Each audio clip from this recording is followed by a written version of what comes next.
안녕하세요. 박지영 변호사입니다. 오늘은 어린이집 부정수급 관련해서 한 가지 사례를 소개해 드릴 텐데요. 내부 고발을 준비하고 계신 분들, 그리고 어린이집을 운영하고 계시는 분들 모두 다 주의 깊게 좀 들으실 필요가 있습니다. 수원 어린이집에서 있었던 일인데요. 해당 원장님은 남편을 허위로 교사로 등록을 시켰습니다. 물론 본인들은 허위가 아니다라고 주장을 했고요. 실제 남편은 출퇴근을 일정 시간 했던 것 같습니다. 그러나 이 제보를 했던 내부자는 이름만 올려놓았을 뿐이지 실제로 와서 아이들 기저귀 한 번을 갈아준 적이 없고 분유 한 번을 타준 적이 없다. 즉 일을 하나도 하지 않았다는 취지로 말을 했는데요. 이에 대해서 신고를 하자 구청이 현장 점검을 나왔는데 결국 아무것도 확인하지 못하고 그냥 돌아갔습니다. 이유는 CCTV는 안전상의 이유 이외에 출퇴근을 확인하는 목적, 출퇴근해서 무슨 일을 하는지의 목적으로는 볼 수가 없다라고 개인정보보호법에 나와 있습니다. 그럼 이 사건이 어떻게 풀렸을까요? 그 이후에 구청은 부정수급의 경우 아동학대, 즉 방임으로 이어질 수 있다는 데 주목을 했습니다.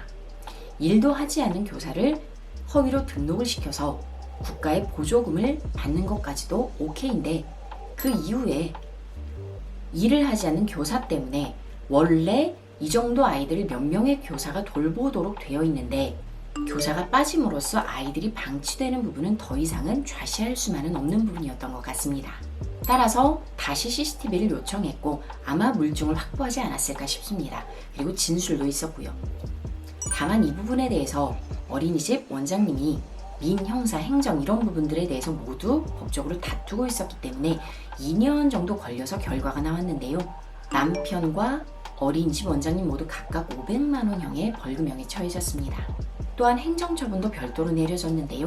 해당 어린이집과 어린이집 원장님의 자격이 6개월 동안 정지가 되었습니다.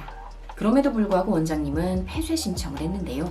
그 이유는 아동복지법에 따르면 벌금형이 300만 원형 이상으로 확정이 되면 그날로부터 2년 동안은 어린이집을 운영할 수가 없습니다.